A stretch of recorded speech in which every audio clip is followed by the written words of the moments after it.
The Inheritance of Broken Wings. The Girl in the Basement. Prologue. There are towers that kiss the clouds, and then there are the shadows they cast. Saoirse O'Malley lived in the latter. While the city whispered her family's name with awe, she lived beneath 40 floors of steel and glass, buried under dust, forgotten blueprints, and the weight of a legacy she was never meant to touch. The world above her sparkled. Her world flickered. They said she was lucky. Lucky to be given a job. Lucky to be under their roof. Lucky to breathe in the same empire they built. But luck has a taste. And hers was metallic, bitter. Like old blood swallowed down. She didn't know, not yet, that the empire she served once belonged to her hands. Or that love, sharp and desert dry, waited just beyond the wreckage of her truth, ready to rebuild her, brick by brick, bone by bone, until she could stand in sunlight, without trembling.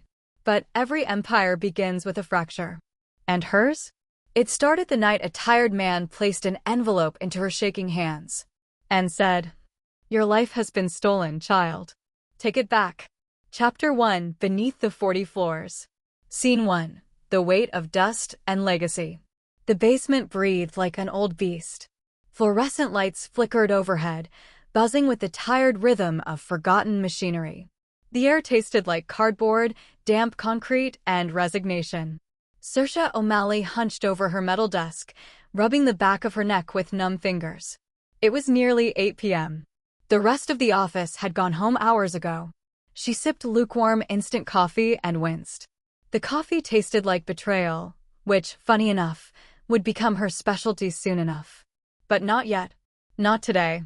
Today, she was just the O'Malley daughter no one remembered.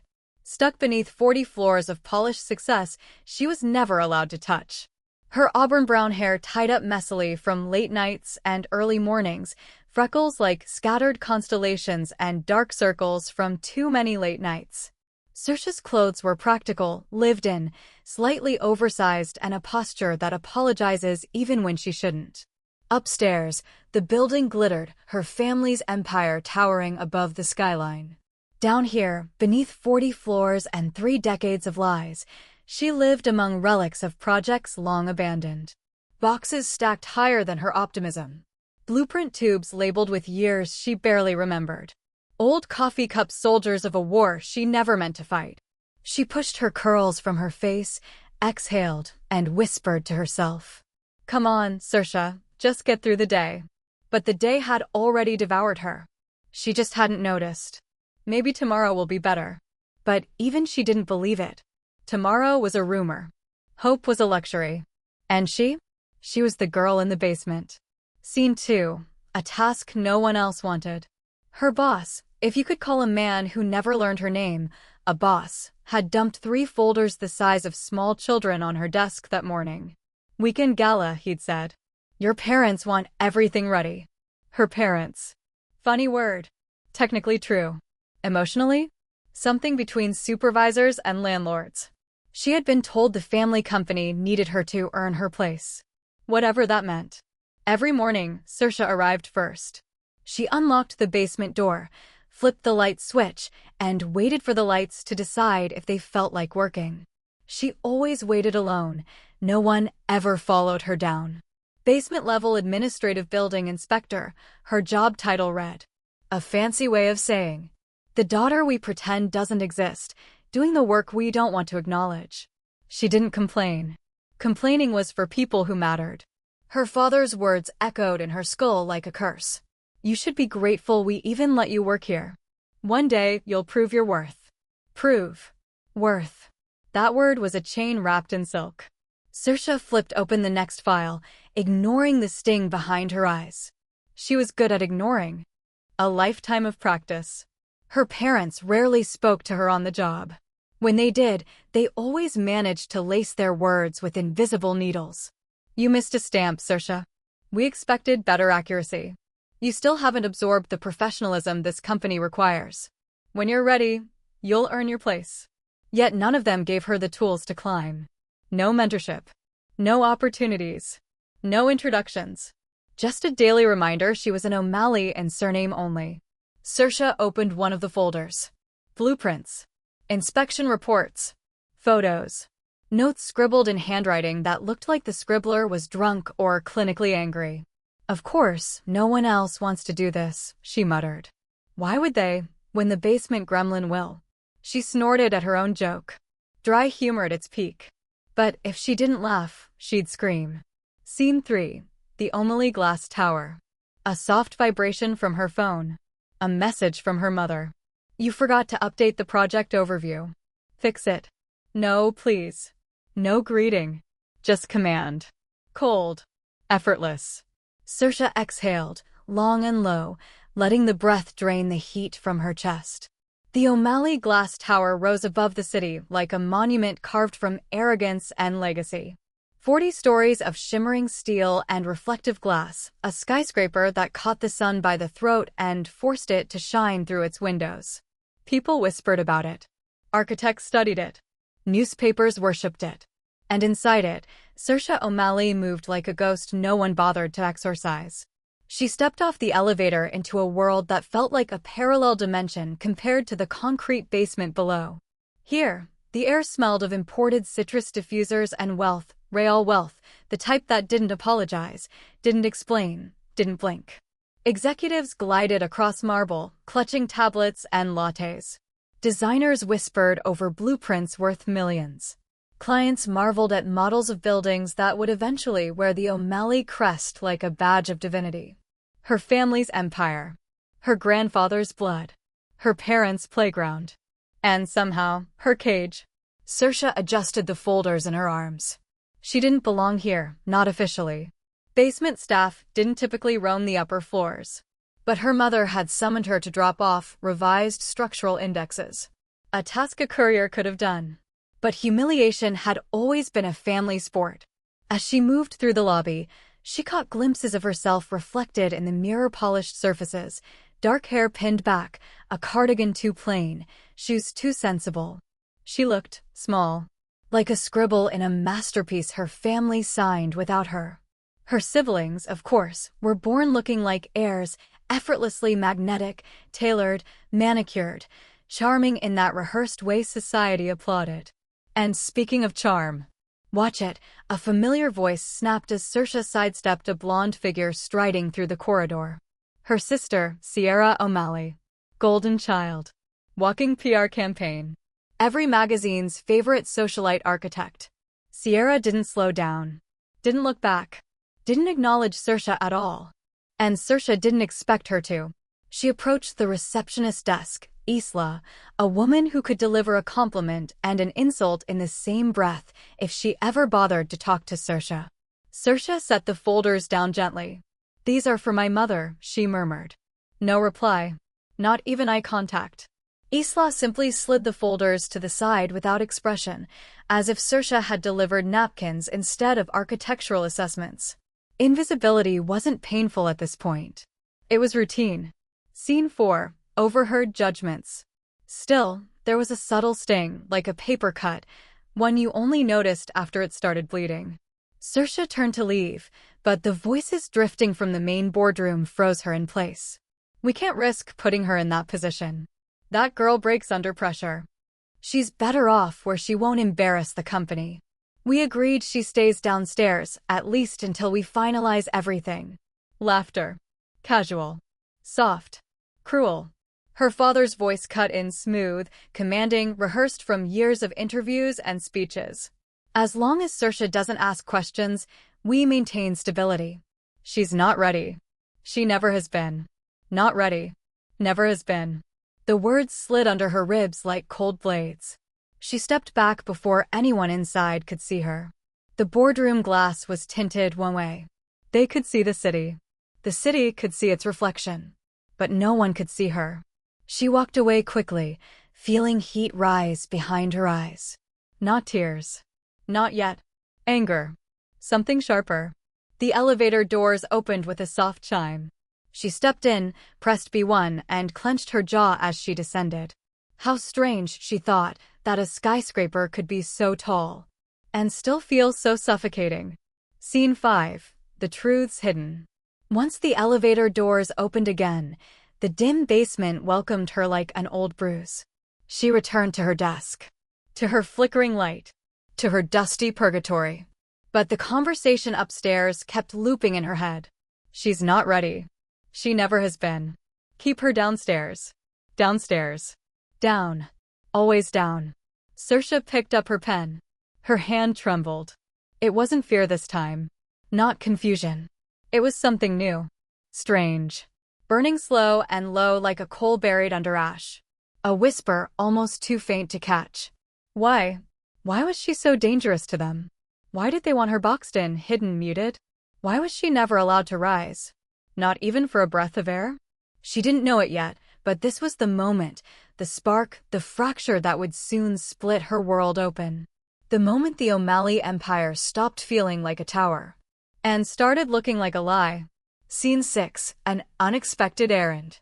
A soft vibration from her phone. A message from facilities. District office lost the blueprint copies again. Someone from your department needs to fetch them before closing.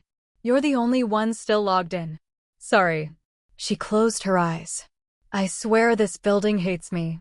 She packed her bag, shoved the folders inside, grabbed her coat, and trudged up to street level. The city was already sliding into evening. Lights blinking on.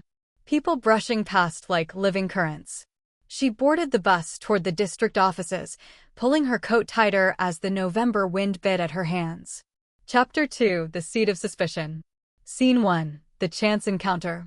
The district office lobby smelled like disinfectant and old carpet. Saoirse waited near the counter, hugging her bag as if it could shield her from the world. And then, Saoirse? She froze. That voice. Gentle, warm, aged by guilt. She turned to see her Uncle Cormac, hands in his coat pockets, looking at her as if he'd just stumbled across a ghost. Uncle Cormac? What are you doing here? He chuckled softly. Oh, lass. I could ask you the same. They've got you doing blueprint pickups now. She shrugged, embarrassed. Yeah, I'm helping where I can. His expression changed. A flicker of something bruised. Something disappointed. Not in her, but in fate itself. You know, he said quietly, your grandfather had different plans for you. Her heart clenched. My parents said he wanted me to work my way up. Cormac's jaw tightened. Is that what they told you? The way he said it. Like the words were shards in his mouth. Before she could respond, the clerk called her forward. Blueprints ready. Transaction done. Errand completed. But her mind? Spinning like a storm. When she turned back, Cormac touched her shoulder gently. Talk to me, Saoirse. Anytime. Don't believe everything you've been told. Some truths aren't spoken, but they're written. And you deserve to read them. She swallowed. I don't understand. You will. He squeezed her hand. And sooner than you think. Scene 2, The Seat of Doubt. Back on the bus, rain tapping against the windows like impatient fingers, Saoirse replayed the conversation. Her parents weren't liars. They were strict, sure. Demanding. Cold at times. But liars? That was too heavy a stone to lift. Too sharp to admit she might have been holding all along. Stop overthinking, she whispered to herself. But her heart didn't listen. And the doubt didn't leave. It curled up inside her chest like a tenant ready to stay rent-free. Scene 3, Night in the Shoebox. Her apartment greeted her with its usual charm. The heater wheezed like it was dying. The faucet dripped its eternal lullaby. The broken window wore its newspaper and plastic disguise. Her mattress, floor-bound, slumped like it was contemplating retirement. She made instant coffee and sat cross-legged on the mattress, flipping through blueprints she didn't care about. Her mind was elsewhere. On her uncle's words. On the strange sadness in his eyes. On the possibility, terrifying and wild, that her entire life might have been shaped by a lie. A knock shattered her thoughts. She frowned. It was already 10 o'clock, and she does not get visitors. She stood up hesitantly, maybe the landlord, finally coming to fix the dripping faucet. She opened the door and frowned. Cormac stood there beneath the hallway's flickering light, drenched from rain, holding an envelope. Uncle? What? It's time, he said simply. He placed the envelope into her hand and stepped back. Everything you need to know, it's in there. Don't let them bury you anymore. And before she could say a word, he turned and disappeared down the hallway. Saoirse stared at the envelope like it was radioactive. Her hands shook. Her heartbeat stumbled. Scene 4. Her basement refuge. Dawn broke in her shoebox apartment, with the usual charm of decay. Heater wheezing in protest. Faucet dripping its monotonous lullaby. Broken window taped with newspaper and plastic. Mattress on the floor, sagging like it knew defeat. She poured instant coffee, sipped, and sat cross-legged on the mattress. The envelope from Cormac rested in her hand. She stared at it, debating. Should I open it? Should I risk the truth? The envelope seemed to pulse in her hands, whispering promises and warnings simultaneously. Saoirse O'Malley, invisible for so long, now felt a tremor of possibility. A spark, small but insistent, that perhaps everything she had been told wasn't all there was. Her heart whispered, something is about to change. Then she slid her finger under the seal. Inside? The truth. At first, she saw papers, ordinary at a glance, statements, ledgers, handwritten notes. But as she flipped through them, clarity emerged, black and white and undeniable, the unvarnished reality of the theft her parents had orchestrated. Her inheritance, the company her grandfather had left for her, all siphoned away under the guise of protection and guidance. Now she is proof of the lies her family has been keeping from her, ready to change everything she thought she knew. Chapter 3. The 4-Day Lie. Scene 1. Waiting for a window. Saoirse tapped her fingers on the edge of her desk in the basement office. 4 days. That's how long her parents took to grant her a meeting. 4 days of silence, avoidance, and thinly veiled superiority. The clock on the wall seemed to mock her, each tick a reminder of her invisibility. Dust motes danced in the flickering fluorescent light, and she imagined them as tiny spies, reporting every second of her growing irritation. This is ridiculous, she muttered. 4 days just to tell me, what? That I need to earn my place some more? Her dry humor was a coat of armor, the truth, a thorn she couldn't yet see. Scene 2. The Ascent. The elevator ride up was heavy with anticipation. She clutched her folder like a shield, her knuckles white.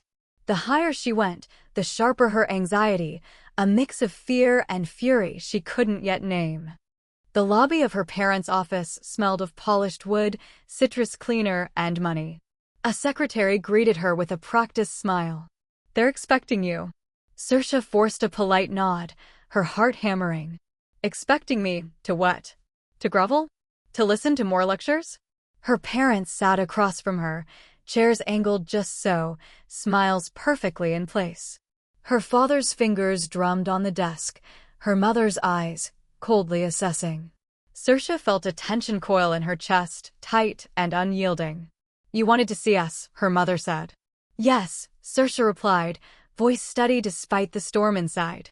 I have questions about the company, the inheritance, and... Her father cut her off, calm, deliberate. You must prove yourself worthy of the O'Malley name before you can inherit anything. Saoirse blinked. I don't understand. You would squander what we built, her mother added, voice smooth as silk and sharp as a blade. We only want what's best for you, her father said. The words were meant to sting, to control, to make her small. But Saoirse's gut twisted with a sharper suspicion, something her parents didn't know, something they could never see. Scene 3. The Emotional Manipulation. They leaned back, smiles frozen, eyes trained like spotlights. Saoirse felt the familiar bite of being underestimated, dismissed, treated like a child in adult clothing. All these years, all the work, all the loyalty, for this? She thought. Her chest ached, not with anger, not with sadness, but with the heavy weight of betrayal she couldn't yet name. Her parents' narrative slid into place like a well-honed dagger. You must earn your place. We protect you. We know what's best. Each word a tool, each sentence a chain. She excused herself, heart pounding, mind racing. The glass walls of the tower reflected her image back at her, composed, but trembling underneath. Saoirse walked out, head held high, but her thoughts swirled. Something isn't right. Something is being hidden. Cormac's words echoed in her mind, Some truths aren't spoken, but they're written. And you deserve to read them. The ride down the elevator felt slower, heavier, like gravity itself was conspiring to pin her doubts in place. By the time she reached the street, rain had begun to fall. She pulled her coat tighter around herself, pockets filled with questions. Somewhere, buried in the folds of deceit, lay the truth she had been waiting for, and it was waiting for her to find it. Chapter 4: The Seed of Suspicion. Scene 1. Back to the basement. The elevator groaned as Saoirse descended back into the basement, her heels clicking against the concrete like a countdown. Boxes leaned precariously, blueprints pressed tight against dusty filing cabinets, fluorescent lights flickering overhead. The air smelled of old paper, dampness, and resignation, a basement cathedral where forgotten ambitions went to die. She dropped her bag onto her desk, the folders spilling like small, obedient soldiers. Her hands hovered over them, hesitating. Something isn't right. The words weren't loud, weren't insistent. But they were there, a whisper under her skin. Scene 2. Scrutinizing the records. Saoirse dug through the archives. Receipts, transfers, memos, project approvals, everything seemed above board at first glance. But her fingers lingered on small anomalies, a number slightly off, a name spelled wrong, a memo marked confidential that didn't make sense. She pulled out a ledger, tapping the edge with her nail. Why would this be misfiled? Why this duplication?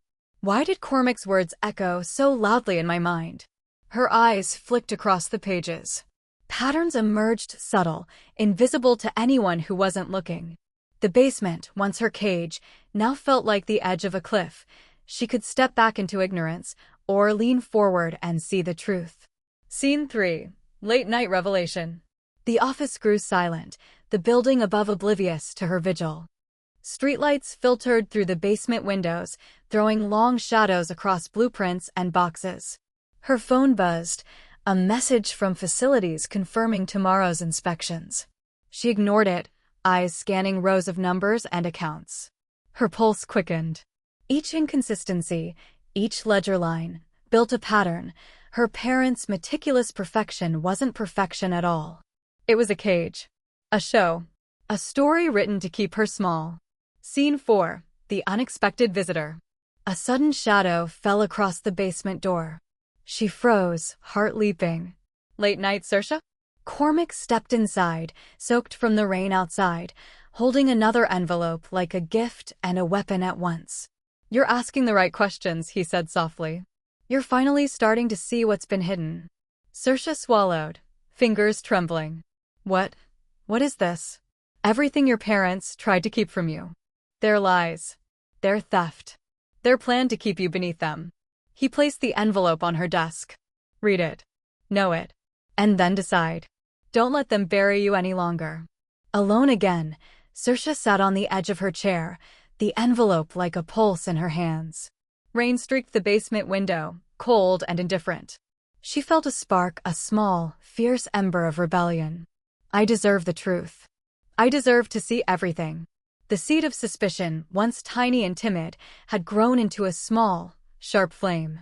And Saoirse O'Malley, invisible for so long, realized something she had never dared to admit. She was ready to fight. Chapter 5. Lumpy Mattress, Shattering Truths. Scene 1. Home. Fragile and familiar. The elevator groaned closed behind her as she returned to her shoebox apartment, the city night cold and indifferent. The heater wheezed like a dying animal, the faucet dripped its monotonous song, and the patched window rattled with each gust of wind. Her mattress, sagging and stubborn on the floor, seemed to welcome her with reluctant familiarity. She poured instant coffee into a chipped mug, the aroma faint but comforting. Her fingers hovered over the second envelope from Cormac. It felt heavy in her hands, weightier than any folder she had lugged through the city streets. This is it. The moment where everything changes or shatters. Her hands trembled as she slid her finger under the envelope's seal. The paper crackled softly, a tiny sound that felt deafening in the silence of her apartment. Inside, more documents, spreadsheets, ledgers, correspondence, photographs. More evidence. Corruption, Fraud, unassailable, relentless. Her breath caught. All those years. They weren't guardians. They were thieves. The coffee went cold beside her, forgotten. Her world, already narrow, already brittle, tilted on its axis. Scene 2. Reading the betrayal. Saoirse read each line, each signature, each transfer. Numbers that made no sense until the pattern emerged. Her inheritance siphoned, her grandfather's company erased from her sight, her parents' wealth built on deceit and her subjugation. Photos of forged documents, emails never sent, memos marked "Do not share," every page screamed the truth she had been denied for 3 long years. Tears blurred her vision, but she could not stop. Anger churned with disbelief, coiling tight in her chest. She whispered to the empty room, voice breaking yet defiant. They lied, everything, all of it. Tucked into the envelope was a business card. Cormac's name, a number, and one line scrawled in ink. "If you want the rest, call me." Her hands shook, gripping the card as if it could anchor her sanity. The seed of suspicion had grown into something undeniable. She had been robbed. Her family's smiles, their lectures, their dismissals, all a performance, a cage, a manipulation that had lasted too long. Scene 3. Quiet resolve. She sank onto the lumpy mattress, the envelope spilling its contents around her like evidence at a crime scene. Her apartment, her meager sanctuary, suddenly felt like the calm before a storm. Saoirse's eyes narrowed. The woman who had been overlooked, undervalued, and dismissed for years now understood the depth of the deception. They think I'll crumble. They think I'll stay beneath them. They are wrong. The spark that Cormac had planted flared into something fiercer, a decision, a promise. Saoirse O'Malley would not just survive. She would reclaim, rebuild, and rise.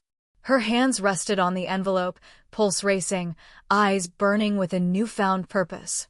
Tomorrow, I start the reckoning. Chapter 6. O'Malley Deception 101.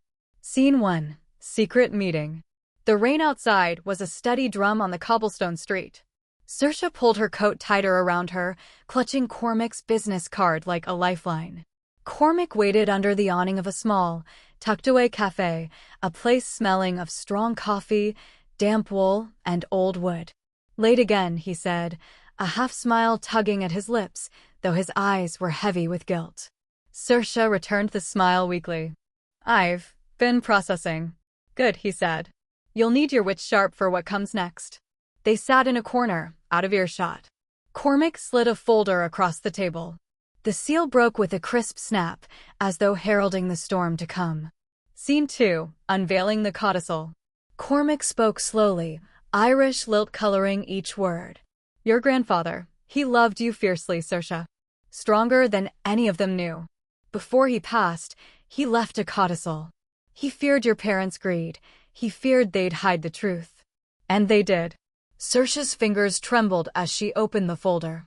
Documents, letters, ledgers, photographs, evidence that shook her world further than she thought possible. "The company, lass, it was always yours," Cormac said softly. "Your parents forged signatures, siphoned funds, hid letters, and kept you in that bloody basement thinking you were lucky to serve them." Her jaw tightened. "All those years," she whispered. "They weren't family. They were thieves." "Exactly," he said, eyes dark. "And your grandfather, he left you a clause. On your 30th birthday, you may invoke the Cease to Operate clause, or before that should you discover that they have been committing fraud and embezzlement.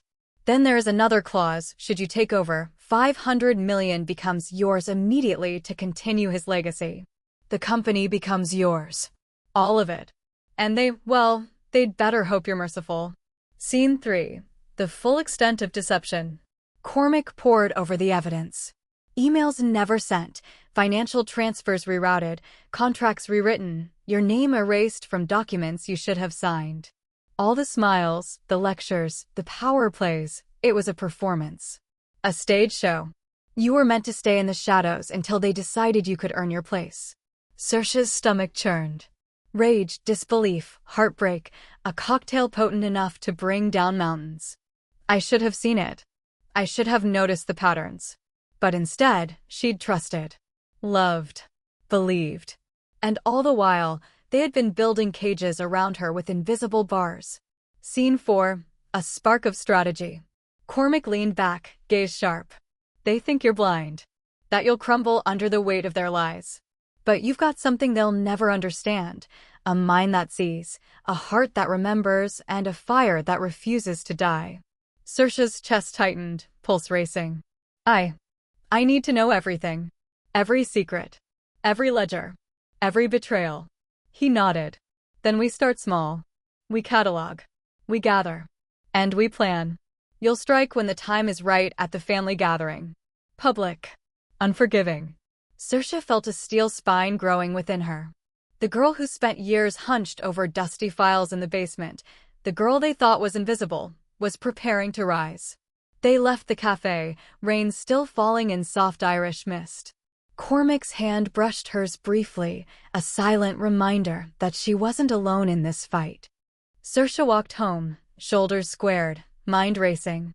The deception of her family was complete, but so was the beginning of her own story. They stole from me. They hid from me. They underestimated me. They will pay. And in the shadows of Dublin streets, Saoirse O'Malley made a promise. I will reclaim everything. And I will build something better.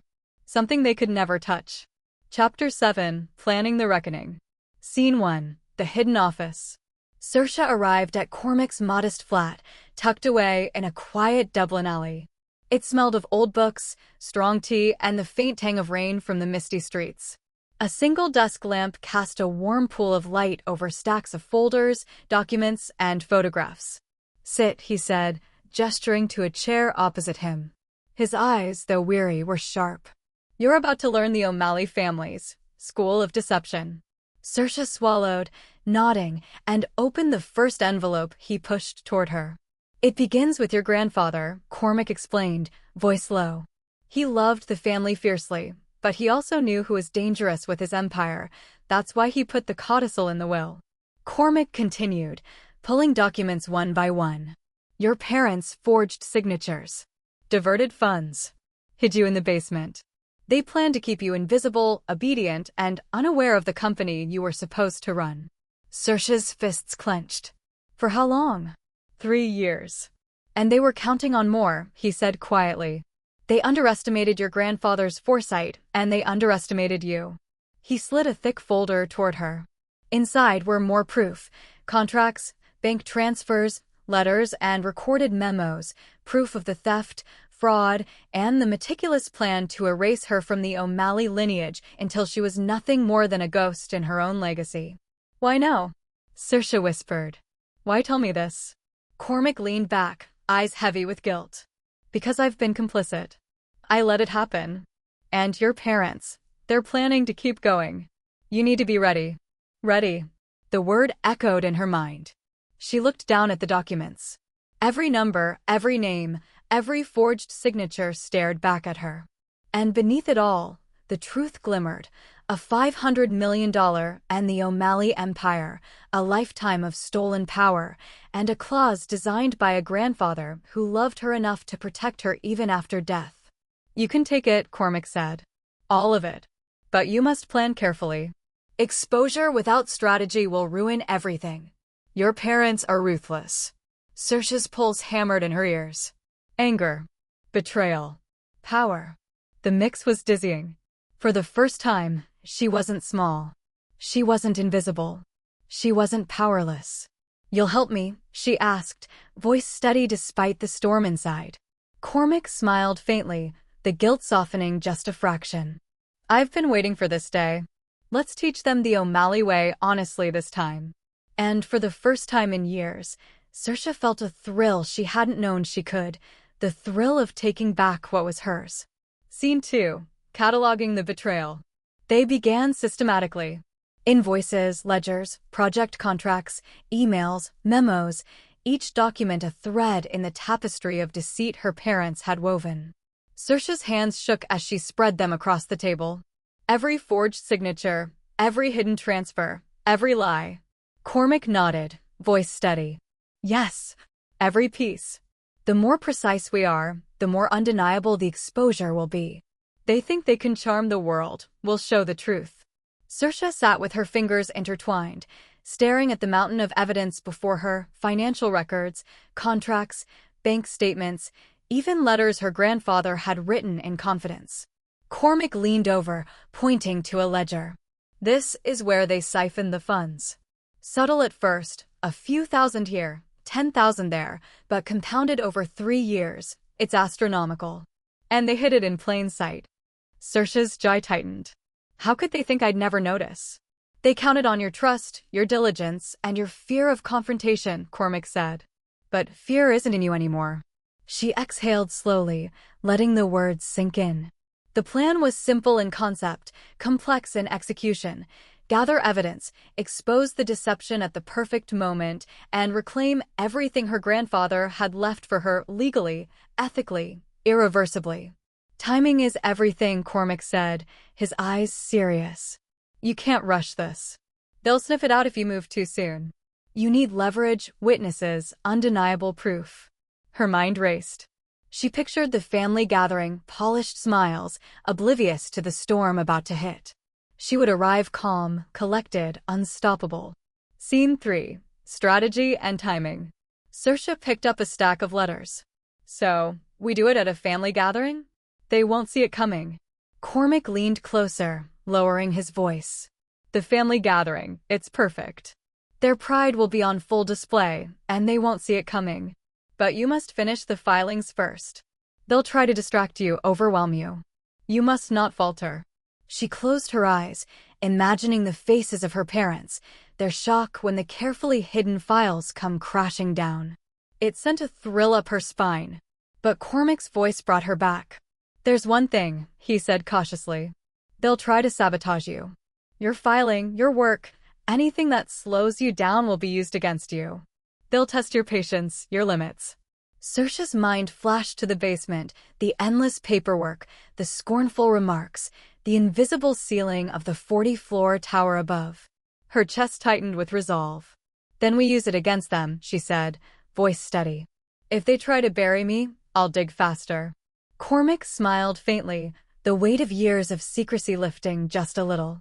Exactly. Every document, every ledger, every whispered excuse they ever gave you, it's all fuel.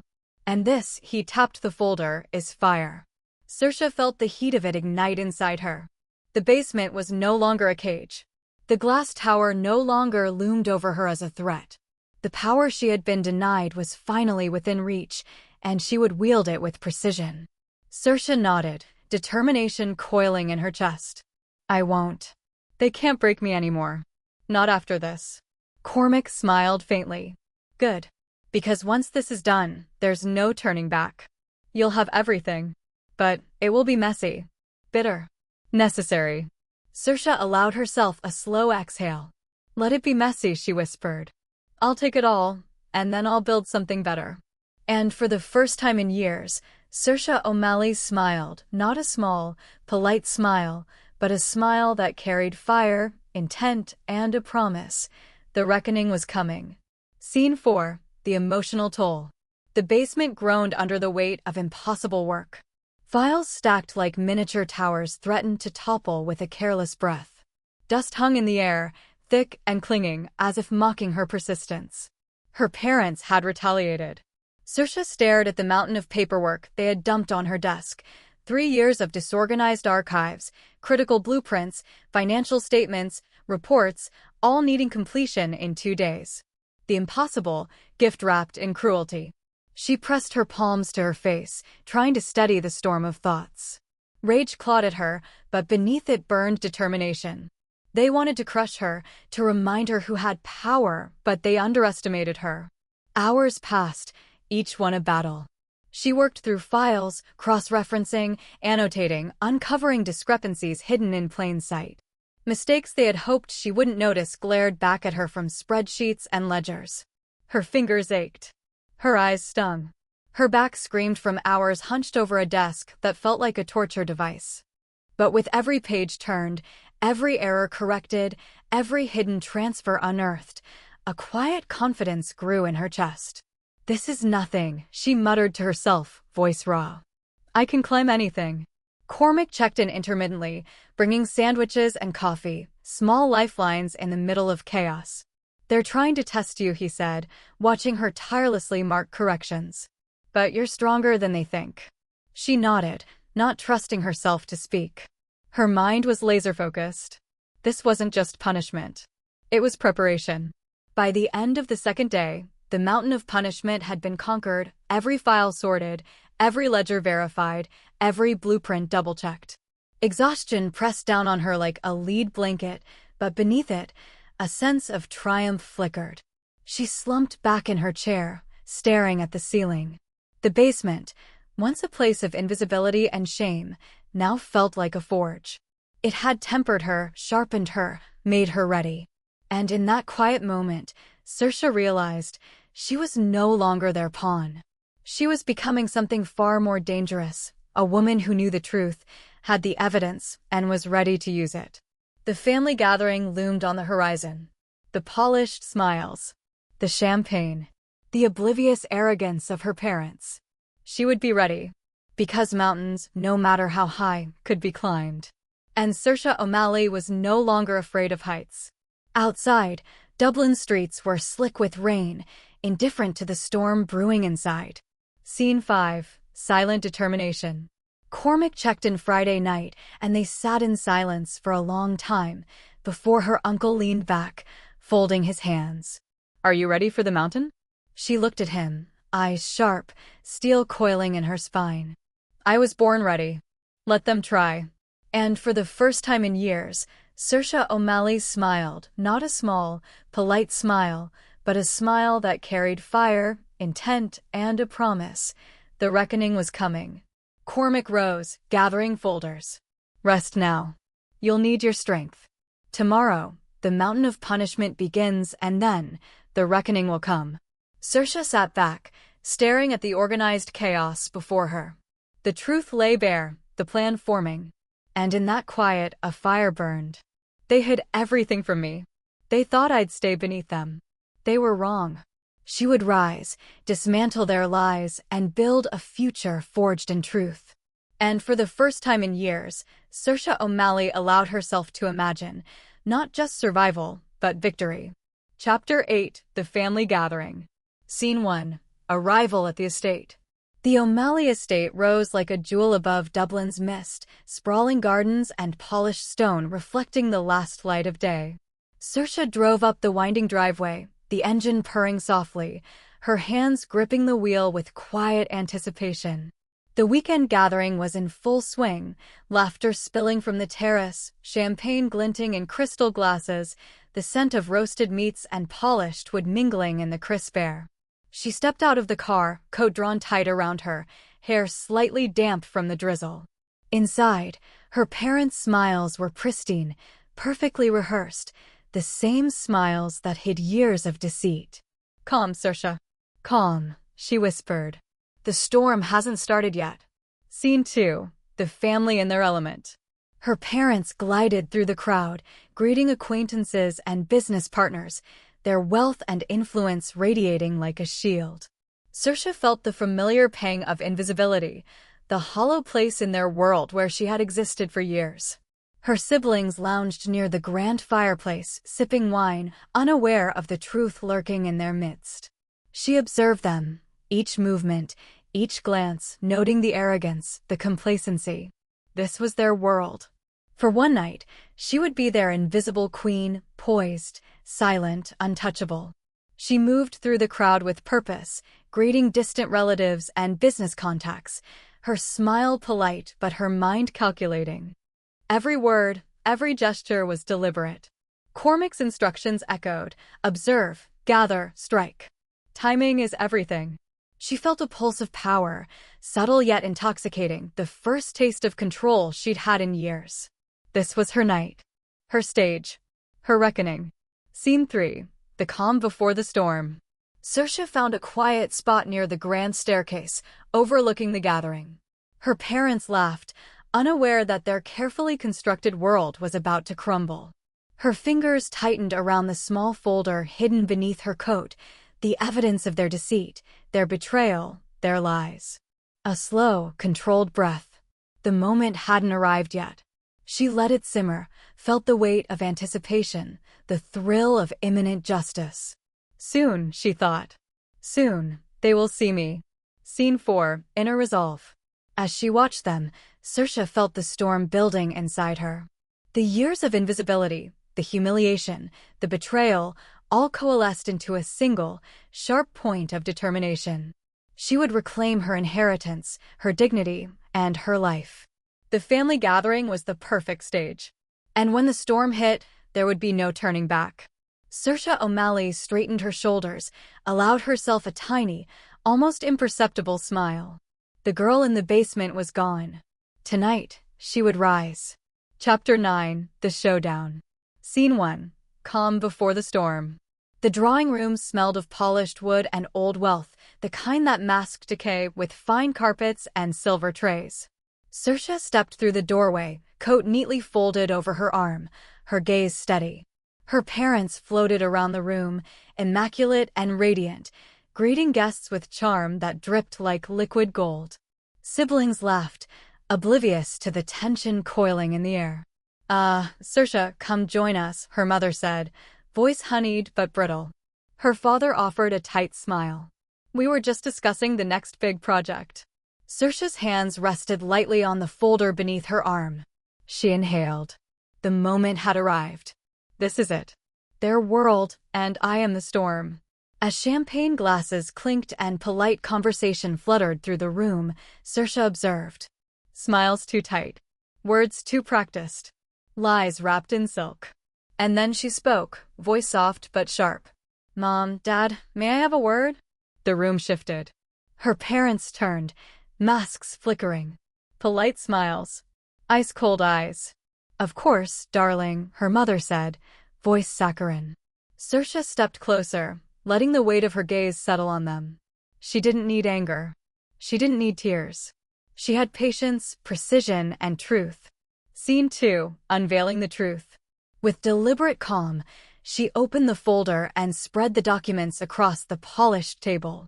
Contracts, emails, transfers, ledgers, every lie, every forgery, every hidden sum of money laid bare in neat black and white proof.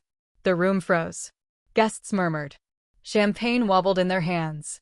I believe these are yours, she said, voice steady. Irish lilt unmistakable, but I suspect you'd like a proper explanation. The room froze. Guests murmured. Champagne wobbled in their hands. Her father's face paled, her mother's smile faltered. Siblings exchanged uneasy glances. Her mother's hand trembled slightly, hiding behind a pearl bracelet. Her father's jaw tightened. Shock rippled through the room. Her parents sputtered. What is this, Saoirse? Her father stammered. It's the truth, she said softly, leaning in. Your decades of deceit, your forgery, your attempts to keep me in the basement while you flourished. Every last detail. Scene 3. The parents' desperation. They tried to deflect. Charm. Threaten. Promise feigned apologies. You don't understand, Saoirse. It's complicated, her mother whined, voice shaking. Saoirse's eyes narrowed. Complicated, she echoed, dry and cutting. Complicated is hiding evidence for 3 years while telling me I had to earn my place. Complicated is lying about my inheritance while wearing your silver smiles. Her father's fists clenched. Lass, you have no idea. I have every idea, she interrupted, voice calm but steel-threaded. And now everyone will. Guests whispered, some taking out phones, some frozen in shock. Polished smiles cracked, revealing tension, fear, and shame. Saoirse continued, page after page, point after point. Every forged signature, every diverted fund, every hidden clause in the codicil, each revelation a hammer striking the foundations of her family's carefully curated facade. Her siblings shrank back, mouths opening and closing in disbelief. Friends and colleagues exchanged glances, sensing the collapse of something monumental. Then her mother finally spoke, voice sharp but brittle. Saoirse, this is preposterous. Saoirse's eyes, once weary from years of dismissal, now burned like molten steel. Preposterous, she asked, lifting the dossier slightly. The truth is never preposterous. It's in your own hands, your signatures, your accounts, your words. All of it. And now everyone can see. Scene 4. Allies and Support. Her mother's hand trembled as she reached for a glass of champagne, a futile shield against exposure. Her father's jaw tightened, but he could not speak, every attempt at denial drowned in the weight of black and white proof. Cormac stepped beside Saoirse, calm but unwavering. They thought hiding you in the basement would protect their empire. They underestimated you. And they underestimated the truth. Guests whispered, some taking out phones, some frozen in shock. Polished smiles cracked, revealing tension, fear, and shame. Cormac, standing next to her, nodded at her. "You've done well, Saoirse. Let them see the truth." Saoirse straightened, allowing the full weight of her presence to settle in the room. Her parents looked small, their polished veneer cracking under the scrutiny of the evidence and her unwavering gaze. Her siblings, previously aloof, glanced at each other nervously. The proud, untouchable O'Malleys were suddenly mortal, fragile, and exposed. Scene 5. Emotional Release. Saoirse's voice softened, just enough to carry a subtle Irish warmth, laced with steel. "You tried to hide me. Tried to control me. Tried to cage me in your towers and lies. But I am not a girl in a basement anymore. I am your rightful heir, and every bit of this deceit will be addressed." Her mother's lips quivered. Her father's eyes darted nervously. No charm. No silver tongue. Only truth, sharp, clear, unavoidable. Saoirse allowed herself a quiet, deep breath. Relief, mingled with righteous fire, surged through her. For the first time in her life, she wasn't pleading, begging, or invisible. She was seen. She was heard. The room fell silent, thick with tension. Her parents slumped into the chairs, beaten not by fists but by truth. Cormac placed a reassuring hand on her shoulder. "You did it, Saoirse. You've reclaimed what's yours. And they can do nothing now but face the consequences of their own actions." Saoirse exhaled, voice quiet but firm. "Let them stew in the mess they made. I have a future to build." Outside the estate, Dublin's evening air was crisp. Inside, the O'Malleys' gilded empire trembled, and Saoirse, for the first time fully free, stood tall. Chapter 10. The Cease to Operate Clause. Scene 1. Summoning Authority. The morning sunlight streamed through the glass tower windows, catching dust motes in golden arcs, gilding the polished floors with deceptive calm. Saoirse sat on the polished CEO chair, though her feet were planted firmly on the floor. For the first few minutes, she wasn't sure if she belonged in this space, this office, this life. Her hands still trembled slightly, the adrenaline of yesterday's revelation leaving a lingering hum. Cormac leaned against the doorframe, arms crossed, eyes soft with pride. "You did it," he said simply. Saoirse nodded, trying to absorb the enormity of it. The company was hers. The empire, once a symbol of betrayal and hidden torment, now reflected her vision, her ethics, her intent. Outside the office, phones rang off the hook. Lawyers, accountants, journalists, some hungry for scandal, others eager to understand the new leadership. The O'Malley name was shaking, reorienting, and every ripple of shock and awe reminded her of the magnitude of what she had claimed. She rose slowly, moving to the window.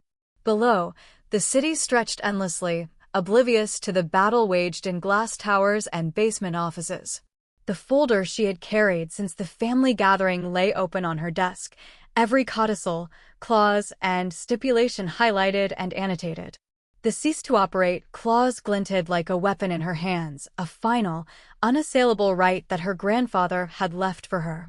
This is it, she thought, the moment the basement girl becomes the heir. She dialed her father's private line. His voice, brittle and wary, answered after 2 rings.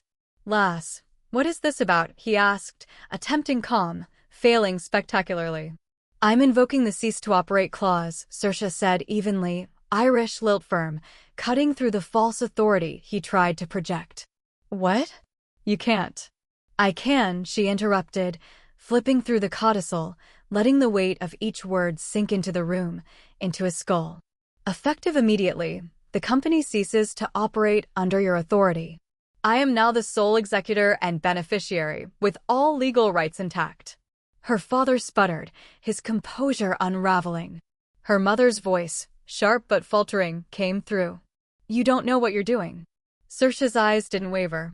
I know exactly what I'm doing. And I know what you've done. This ends today. Scene 2. Legal precision. She summoned the legal team. Her uncles prepared dossiers at her side. Every forged signature, every hidden transfer, every manipulated account had been catalogued, verified, and documented. The lawyers confirmed what Saoirse already knew. The clause was ironclad. Her parents had no power to resist. The empire her grandfather had left, their greed and deceit notwithstanding, was now hers. Her first official step as CEO was not grand announcements or flashy speeches. It was quiet, deliberate, and introspective. She called a meeting with the senior staff and key managers, a careful selection of those who had integrity, those who would carry forward her vision without the shadow of deceit. Cormac joined her at the meeting, providing continuity, support, and institutional memory. Together, they outlined the immediate steps, auditing all accounts, restructuring leadership, and initiating the first wave of safe houses for women escaping emotional and financial abuse. The clause in her grandfather's will that had always burned like a compass in her heart. Her parents? Their positions were frozen, investigations pending. They had lost control, and for the first time in years, her siblings disappeared during the night. Saoirse felt a strange lightness, liberation from their manipulation, from their lies, from the suffocating invisibility. The press eventually got wind of the change. Headlines screamed, whispers filled boardrooms, and social media buzzed with speculation. But Saoirse didn't rush to respond. She let the truth speak for itself. And for the first time in years, she allowed herself a moment of quiet, a sip of lukewarm coffee, the hum of the city beneath her feet, and the thought that she was finally, irreversibly, free. The empire was hers. The responsibility, hers. The choice of legacy, hers. And somewhere deep inside, a spark flickered, the possibility of something new, something uncharted, something hopeful. Scene 3. The parents' downfall. Her first acts as CEO were deliberate. Luxury expenditures that her parents had indulged in were cut. Funds were redirected, projects that exploited workers were halted. Ethical audits became mandatory. Decisions were measured, purposeful, rooted in responsibility. Her father's face paled. Her mother's voice trembled over the phone. Saoirse's siblings was nowhere to be found, the realization sinking in. Their golden inheritance was slipping through their fingers. Cormac, standing just behind her, gave a small, approving nod. You did this the right way, Saoirse. No theatrics, no rash moves. Just precision. They can't touch you now. Saoirse exhaled slowly, savoring the balance of justice and power. Her parents could rail, rage, and plead. They could do nothing. Scene 4. First taste of authority. She sat in the CEO's chair for the first time, the leather cold beneath her hands. The city sprawled beneath the glass walls like a kingdom awaiting its new ruler. She didn't feel triumph, not yet. She felt clarity. The years of invisibility, of humiliation, of being buried beneath their lies, were over.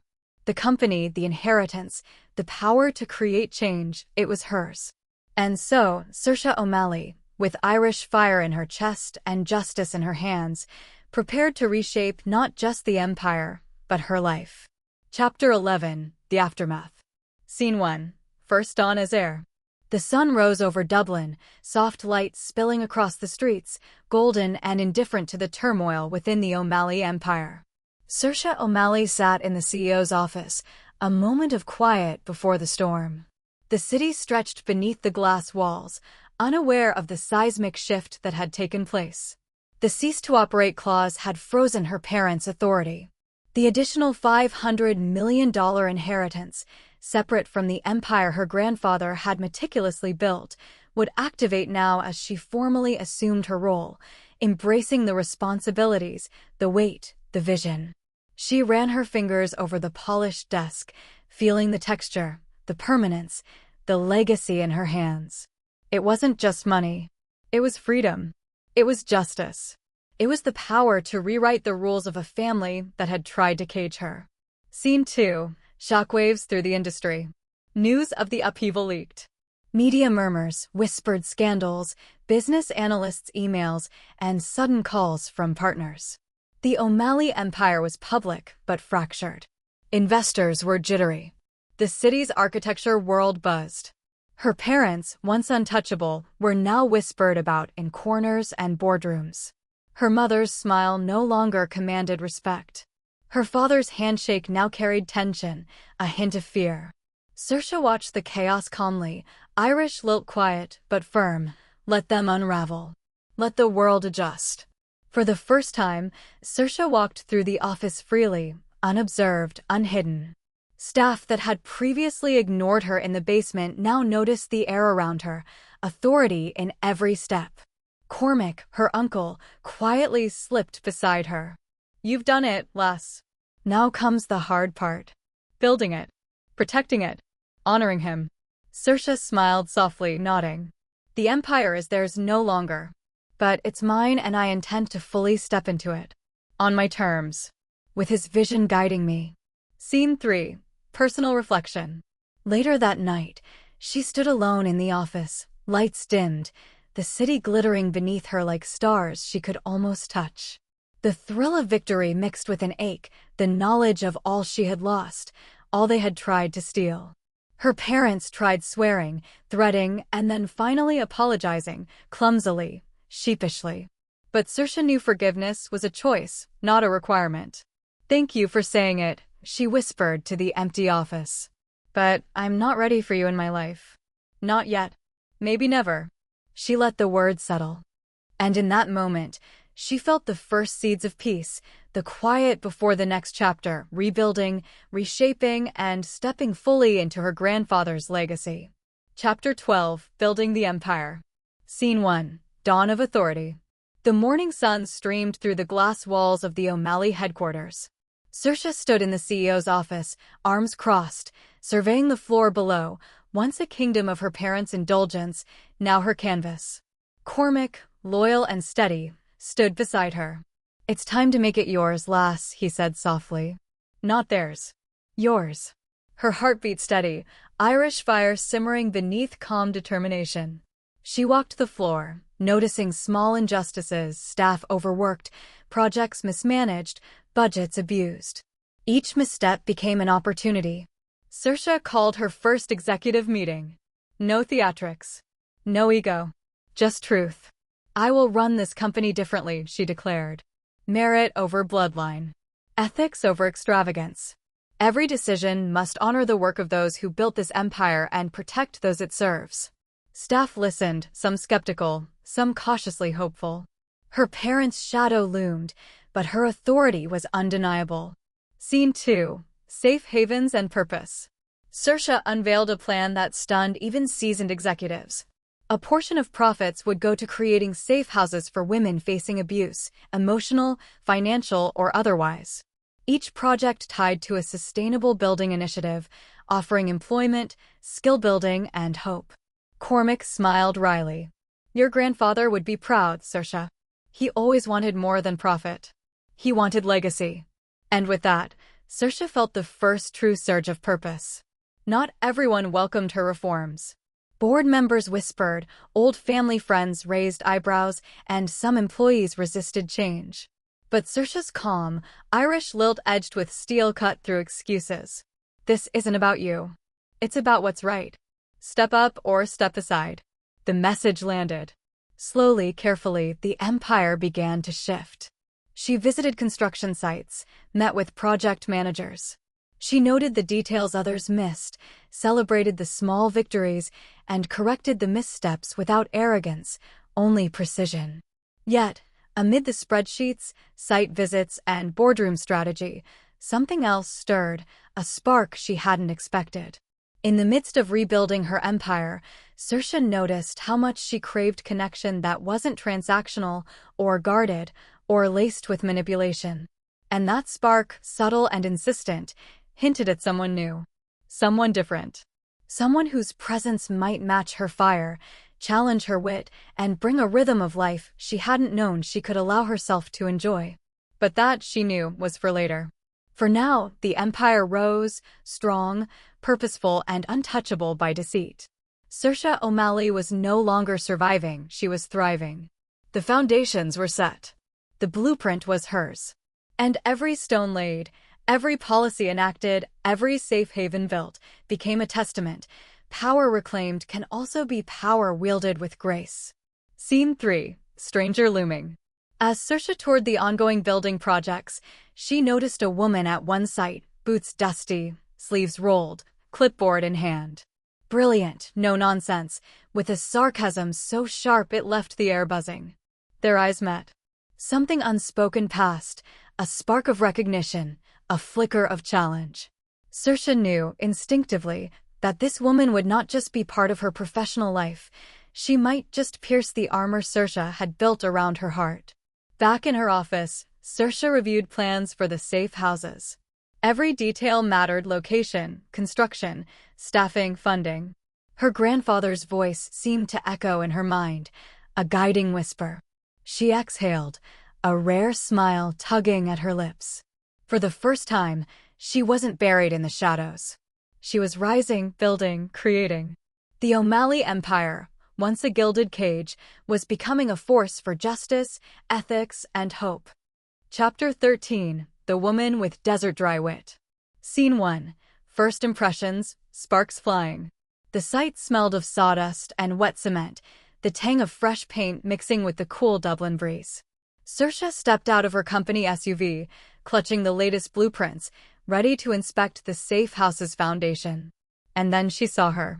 Anastasia Thornton leaned against a steel beam, arms crossed, pencil behind her ear, storm-gray eyes scanning the site like she owned the air itself. Her steel-toe boots planted firmly, inked forearms catching the light, every line of her body humming capability. Her dark hair was pulled into a haphazard bun, a strand rebelliously framing a face that seemed half amused, half challenging. "Ah," Anastasia said without looking up. "You're the heiress who survived her parents' betrayal and didn't scream? Impressive. I'd have cried, screamed, and thrown a blueprint at someone by now." Saoirse froze, then blinked. I prefer strategic screaming." Her voice caught in amusement, and yes, something else, something hotter. Anastasia finally looked up, smirk tugging at her lips. "Well, strategic, huh? Color me intrigued. I usually deal with messes that scream for me." Saoirse's pulse quickened. She had met arrogant contractors before. Blunt women. Tough clients. None like this. Anastasia wasn't just bold. She was a storm wrapped in black hair and sawdust. Scene 2. Banter as battlefield. Anastasia handed Saoirse a rolled set of blueprints with a casual flick. "Here. Don't get lost. Or do. Might make things more interesting." Saoirse took them, eyebrow arched. "You know, most people hand me documents without sass, which makes your approach alarming." Anastasia chuckled, a low, amused sound that made Saoirse's stomach twist. "Alarming? Good. I like my clients awake. And, let's face it, you've got that 'I survived the O'Malleys' energy. Needs to be tested." Saoirse's lips twitched into a smile. "I see. Testing the new CEO already. Bold strategy." Anastasia's smirk deepened.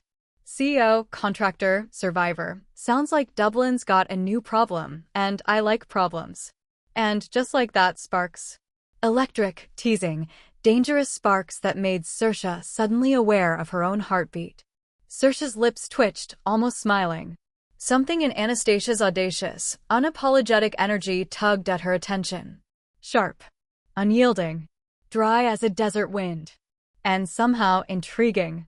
Their conversation started with work, specifications, timelines, blueprints, but the banter was relentless. Anastasia teased, challenged, poked holes in assumptions, mocked her cautious phrasing, and laughed at the subtle irony of corporate power. Scene 3. Flirtation, dry as dust. They walked the site together, Anastasia pointing out measurements, adjustments, cracking sharp jokes about faulty contractors, and sarcastically labeling Saoirse's blueprints as dangerous weapons of mass over-planning. Saoirse fired back, her own wit snapping into place. "Well, someone's going to have to supervise your chaos, Miss Thornton." Anastasia laughed, Not the polite, restrained kind, but a deep, rumbling laugh that seemed to rattle the scaffolding.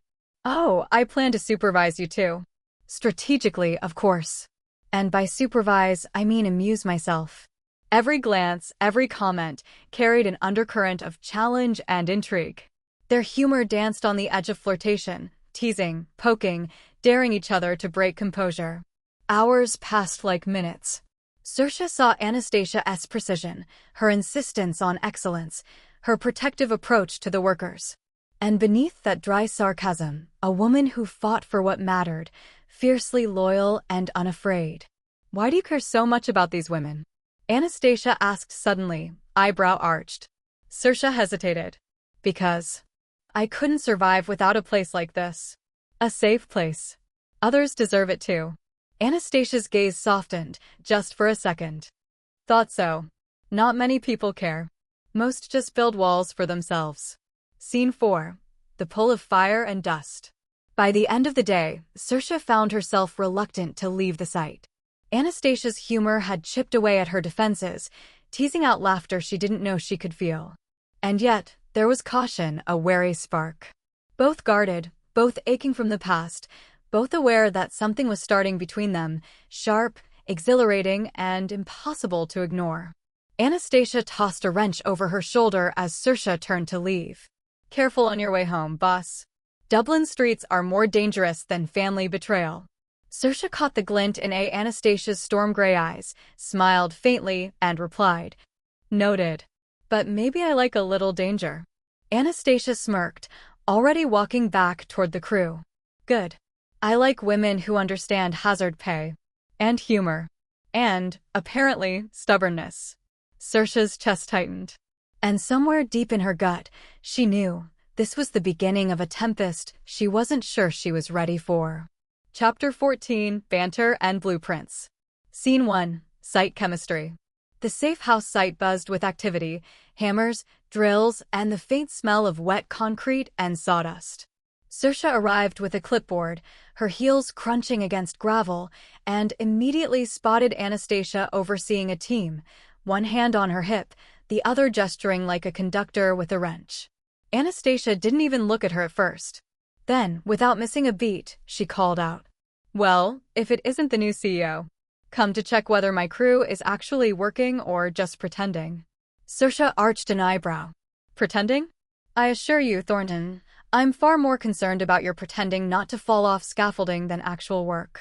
Anastasia's smirk appeared instantly, sharp and dangerous. "Noted. But I assure you, falling gracefully is an art form." Even as Saoirse rolled her eyes, she felt the heat rise in her chest. That smirk, that tone, it was a challenge she didn't want to resist. Scene 2. Close quarters, tension rising. They bent over a set of blueprints together, shoulders brushing. Anastasia's pencil tapped the paper, leaving tiny smudges on Saoirse's fingers. "Careful," Saoirse said lightly, trying to keep her voice steady. "Those smudges might infect my hands with sarcasm." Anastasia leaned closer, voice low, teasing. "You already have it. I can see it in your eyes." Saoirse felt her breath hitch. Their faces inches apart, the air between them charged. "Eyes deceive," she said quickly, retreating a fraction, flipping the blueprint as a shield. Anastasia laughed, a rich, low sound that made Saoirse's stomach flutter. Lying eyes? I like them. Adds character." Scene 3. Dry humor as intimacy. They walked the perimeter, inspecting walls, beams, and measurements. Every time Saoirse pointed something out, Anastasia countered with wit sharper than any tool. "See this beam?"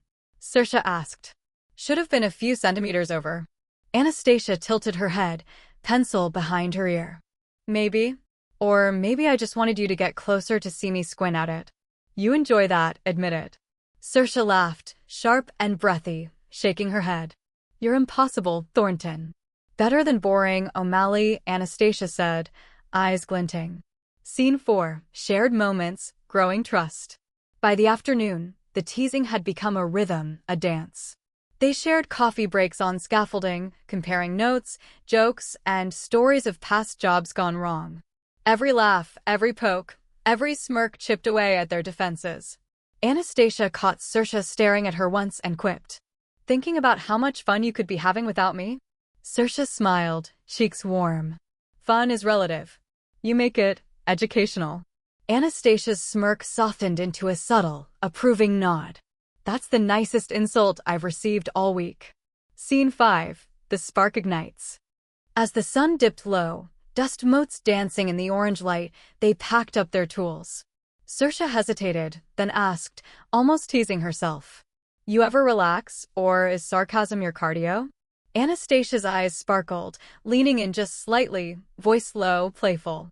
"Relax? With you around? Not a chance. I like the challenge."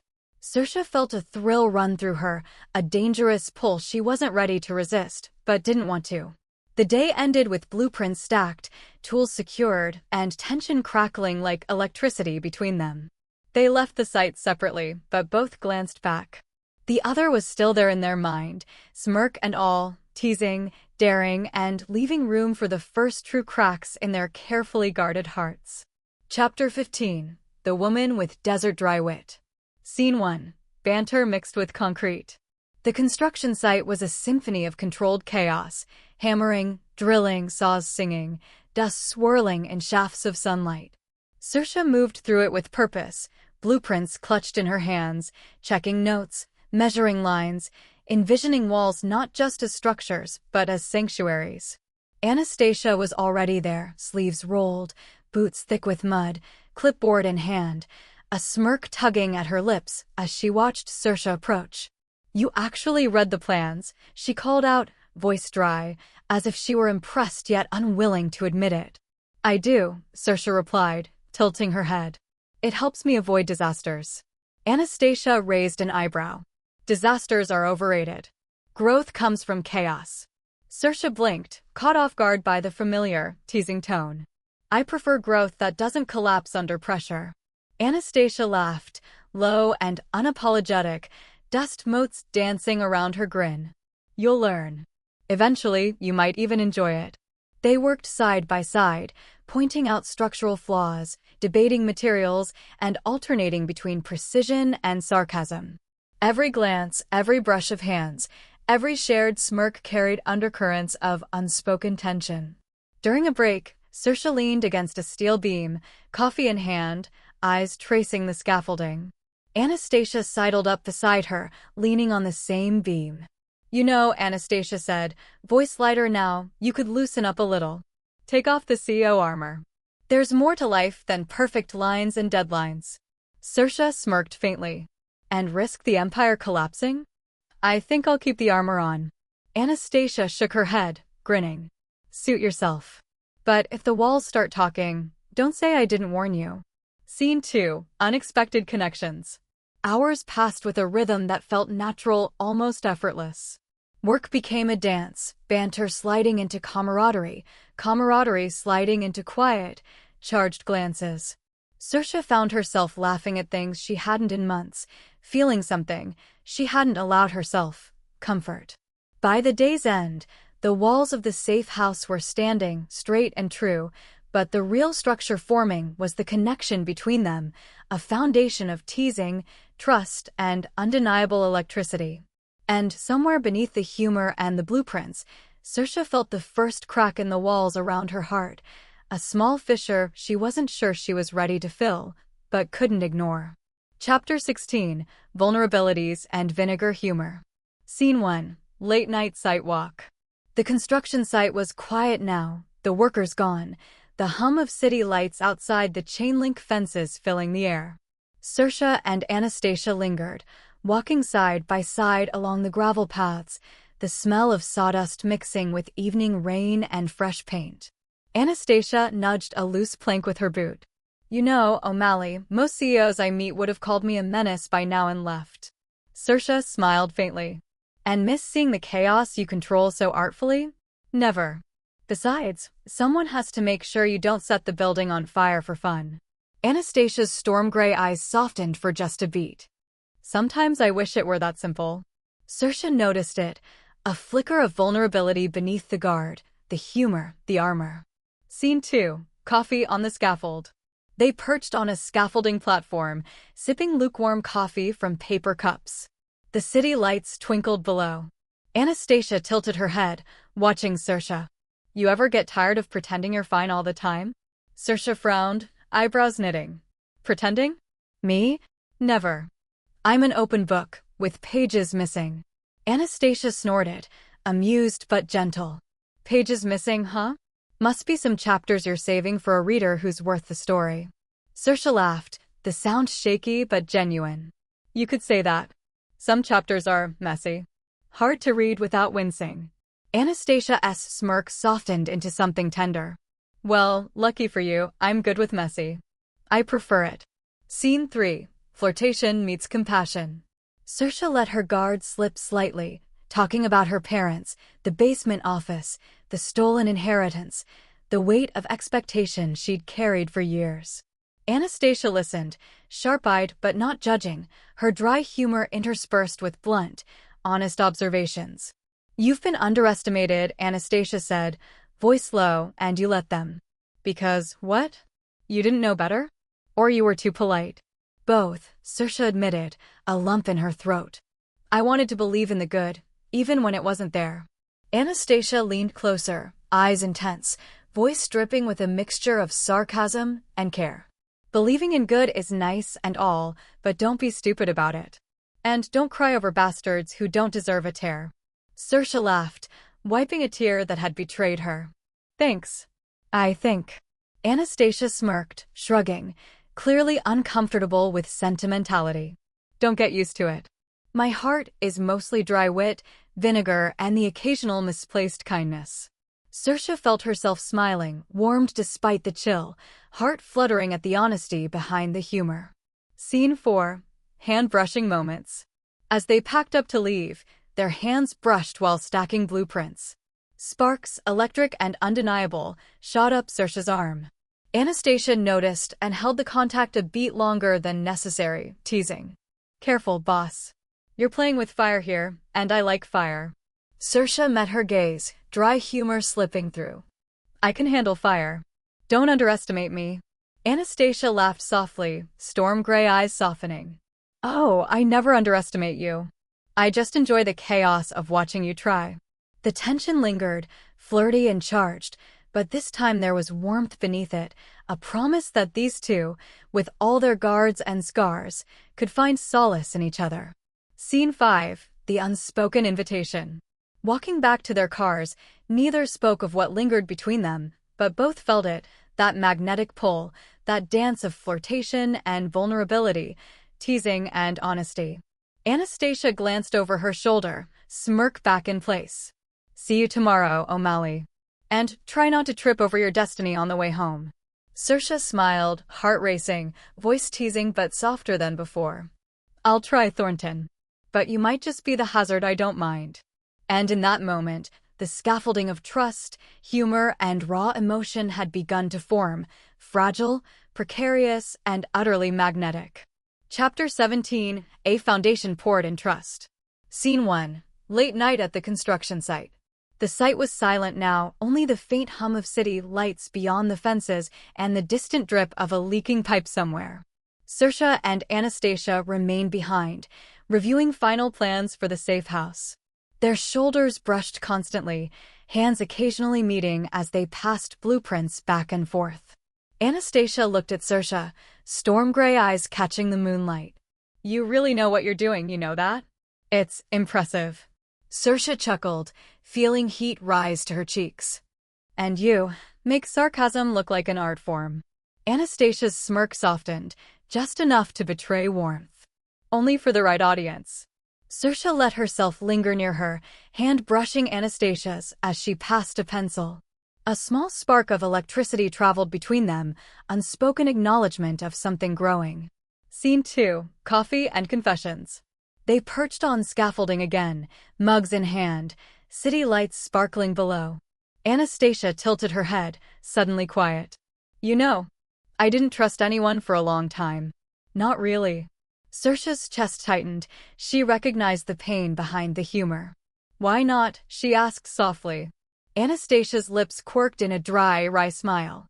Because people lie, boss. They let you in and then they stab you in the gut.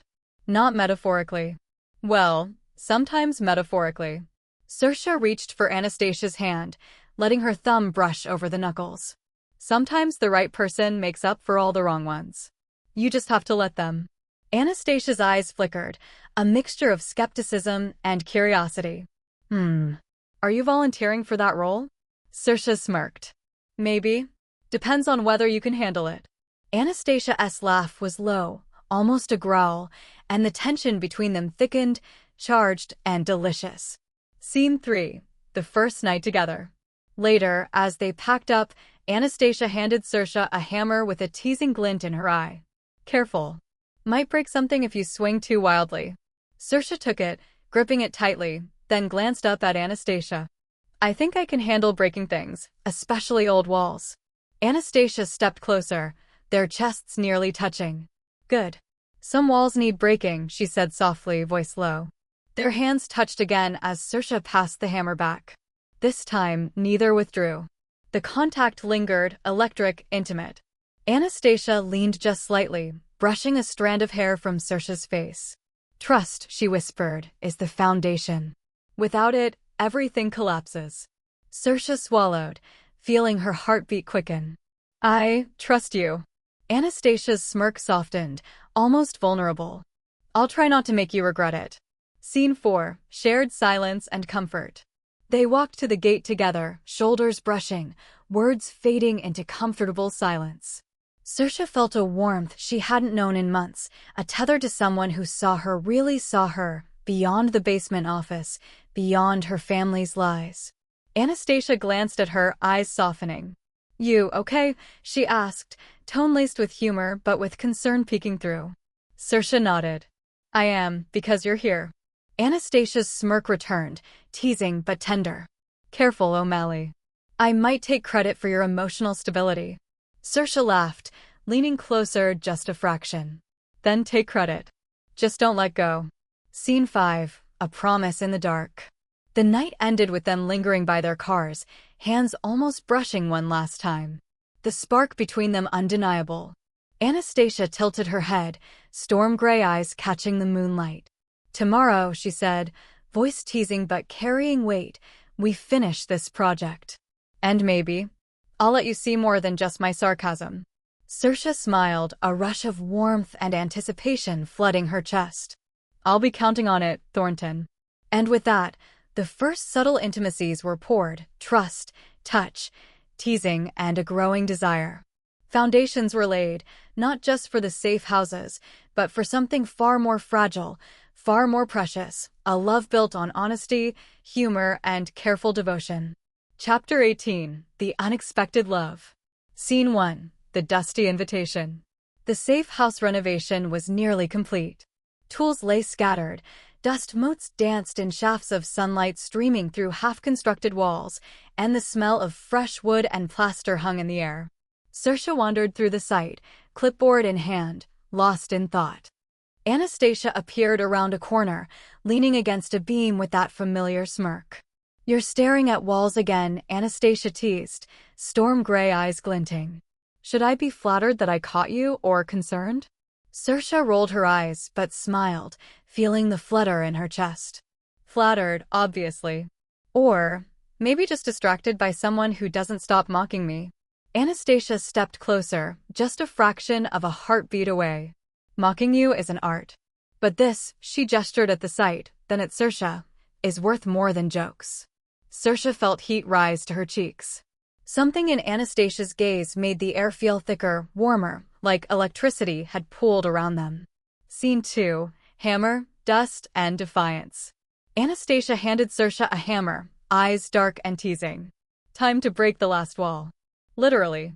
Hit it hard. Saoirse grinned, raising the hammer. Consider it symbolic, then. She swung. The wall cracked, dust clouded around them. Anastasia laughed, moving closer, hand brushing Saoirse's as they cleared the debris. In the golden haze of sunlight and plaster, Anastasia's voice was low. Not bad, boss. You hit harder than I expected. Saoirse's heart thundered. Drywit fought for dominance over raw emotion, but the pull between them was undeniable. "You're not half bad yourself," she replied, smirk masking the rapid beat of her heart. Scene 3. Flirtation and Vulnerability. The office smelled of freshly brewed coffee and sawdust from the ongoing renovations. Saoirse sat at her desk, hunched over paperwork, eyes strained from scanning documents. The weight of the empire and safe houses pressed on her, but for the first time, it didn't feel unbearable. There was someone now who made the chaos bearable. Anastasia appeared in the doorway, clipboard tucked under one arm, dust smudged across her cheek. "You look like a storm trapped in a filing cabinet," she said, voice as dry as desert sand. "Should I call the authorities or just bring you another coffee?" Saoirse blinked, lips twitching. "Depends. Are you going to mock me while handing it over?" Anastasia sauntered in, smirk widening, coffee cup extended like a truce and a challenge all at once. "I never hand over anything without a verbal jab first. That's part of the charm." Saoirse took the cup, holding Anastasia's gaze. "Charm is dangerous in small doses." "Oh, I'm nothing if not dangerous," Anastasia replied, voice smooth, eyes glinting. "And I have a feeling you like it that way." Saoirse nearly choked on her coffee, but something inside her laughed, a pure, sharp laugh she hadn't allowed herself in months. Anastasia leaned against the desk, arms crossed, amusement radiating like heat from a furnace. Then came the vulnerability. In a rare moment, Saoirse's hands trembled slightly as she flipped through a folder, her jaw tightening at the thought of her parents, the betrayal, the years lost. Anastasia noticed immediately, her eyes softening, but she didn't pander. "You don't have to explain," Anastasia said, voice blunt but not cruel. "I can tell when someone's carrying more than paper." Saoirse looked up, eyes sharp yet vulnerable. "Some burdens are private." Anastasia's smirk softened, a rare flash of genuine warmth. "Fine. But if you ever want someone to make fun of you while you cry, I'm a professional." A laugh slipped from Saoirse, then another, as if the absurdity of the comment had released a small portion of the tension in her chest. The teasing continued, razor-sharp and intimate. Words were exchanged like sparks, quick, precise, leaving heat in their wake. Scene 4. A foundation poured in trust. Later, at the construction site, they found themselves side by side, inspecting walls. Hands brushed occasionally, deliberately? Accidentally? Saoirse didn't care which. "You really do take everything so seriously," Anastasia teased, eyes narrowing with playful accusation. "Someone has to," Saoirse replied, smirk tugging at her lips. "Otherwise, chaos would reign." "Chaos has its appeal," Anastasia whispered, leaning close enough that the scent of her coffee and work sweat mingled. "And it seems you secretly agree." Saoirse caught her gaze, heat rising, pulse quickening. The banter had always been a shield, now it was a bridge. A dance of wit, desire, and trust. And the foundations beneath it? Shifting, softening, ready for something more. The scaffolding groaned underfoot, the moon casting silver lines across half-finished walls. The night air smelled of concrete, dust, and faint coffee, Anastasia's perfume lingering like a signature she didn't mean to leave. Scene 5. Banter laid more foundations. Saoirse leaned over the plans on a portable table, pencil in hand. "The beam here needs to be reinforced," she muttered, voice more to herself than anyone. "Or," Anastasia said, stepping up behind her, "we could trust it's solid and watch it collapse spectacularly." Adds drama. Saoirse didn't turn, but the smirk tugging at her lips betrayed her. "I prefer the boring kind of secure." Anastasia leaned closer, hand brushing the edge of Saoirse's as she pointed to the blueprint. "Secure is safe. But safe isn't memorable. You want memorable, don't you?" Saoirse's breath caught for a heartbeat. "Depends on the kind of memorable," she said, voice low, teasing, pulse betraying more than her words. Hours passed, late night turning into early dawn, and the two worked side by side, hands occasionally brushing, laughter spilling between serious measurements and technical debate. Each touch lingered a moment longer than necessary. Each sarcastic comment carried a weight of intimacy. At one point, Saoirse paused, tracing a line on the blueprint with her finger. Anastasia's hand hovered over hers, almost touching, almost claiming. You know, Saoirse said, voice soft, yet sharp with humor, I could accidentally let you fall off the scaffolding and then claim it was an accident. But I wouldn't. Anastasia tilted her head, smirk dancing in the moonlight. Dangerous. And disappointingly responsible. I was hoping for reckless. Saoirse finally looked up, meeting her eyes, and in that shared glance, a fragile trust was built, a promise unspoken. I'll take reckless in small doses, Saoirse said, but only if I can control the outcome. Anastasia's grin widened. And I'll take your control and throw it out the window. Deal?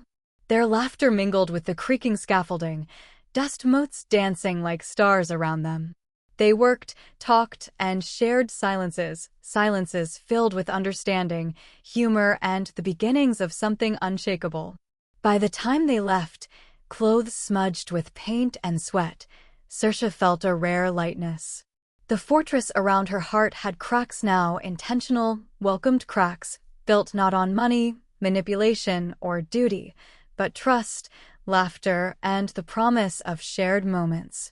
Chapter 19. Love with a Dry Edge. Scene 1. The Unexpected Love.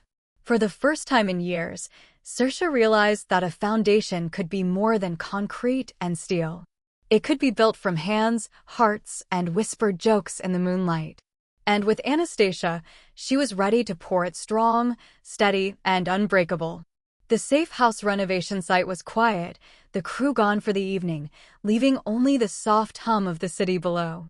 Dust swirled in the shafts of moonlight cutting through unfinished windows, silvering the tools and scattered blueprints. Saoirse wiped sweat from her brow, leaning against a half-built wall, the ache of a long day settling in her muscles.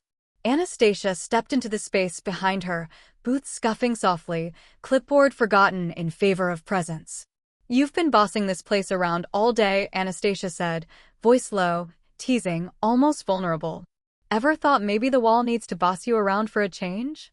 Saoirse chuckled, stepping aside, glancing at the leaning frame. And risk it collapsing? No, thank you. I prefer surviving the chaos. Anastasia smirked, hands on hips, eyes glinting. Survival is boring. Destruction, now that's memorable. Saoirse tilted her head, sensing the edge in Anastasia's tone, a dare, a challenge, a confession all at once. Scene 2. The kiss earned. Then came the hammer. Anastasia handed Saoirse the tool with a crooked smile. Hit the wall. Break the past. Saoirse stared at her for a long beat. What do you mean? Anastasia's eyes softened, though the humor never left her voice. Smash it. Everything that kept you small, invisible, controlled. You've earned it. You need it. Saoirse gripped the hammer, feeling the weight in her hands, literal and symbolic. One swing, two swings, and the wall shivered, dust cascading like tiny stars. Her heart raced, the release cathartic, freeing. Anastasia reached out, tucking a stray curl behind Saoirse's ear. The gesture was intimate, casual, and electrifying all at once. You know, Anastasia whispered, voice husky with humor and something softer beneath, you've been underestimating yourself. And me. Saoirse felt the world narrow down to Anastasia's storm gray eyes, the soft curve of her lips, the heat radiating from her body. Maybe I have. Anastasia stepped closer, fingers brushing the nape of Saoirse's neck, tilting her head slightly. Then let's correct that, shall we? The kiss came slow at first, teasing, tasting the air between them, dust, sweat, laughter, desire. Then it deepened, raw and unguarded, mouths and hearts colliding. Saoirse's hands found Anastasia's waist, Anastasia's fingers tangled in Saoirse's curls. The scaffolding around them, the unfinished walls, the scattered tools, all vanished. Time had no hold. Only this moment. Only this heat. Scene 3. Laughter between heartbeats. They broke apart for air, foreheads pressed together, laughter spilling between them, nervous, elated, and tinged with disbelief. You're infuriating, Saoirse said, smirking despite the blush. Why's that? Anastasia teased, eyes sparkling. Because I like it. Anastasia grinned, mischief and warmth blending. Good. You'll get used to it. And me. Saoirse laughed again, Chest warm, heart racing. Let's hope so. I might be hooked already. Anastasia pulled her closer, one hand on her back, the other holding her hand. You are. Admit it. You'd hit the wall just to get another kiss, wouldn't you? Saoirse's smirk returned, playful and bold. Only if you let me. Scene 4. The promise of more. They stood in the dust and sunlight, hands entwined, bodies brushing, hearts still racing. No words were needed. The intimacy of touch, laughter, and mutual respect spoke louder than anything else. Anastasia whispered in Saoirse's ear, voice soft and warm. This is just the beginning, O'Malley. You and me, we're building something.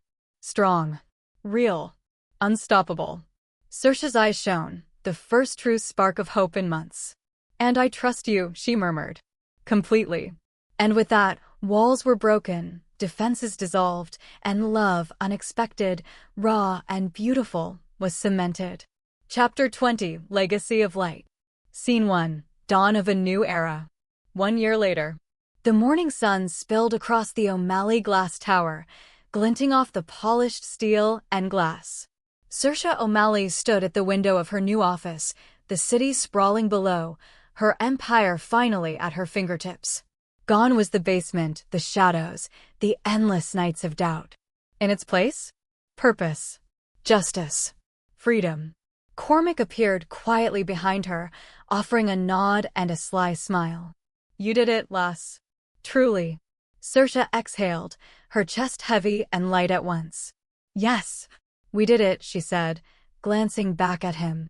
The empire is ours to build, wisely this time. Cormac's eyes softened. And with compassion, I trust. You've never been one for cruelty.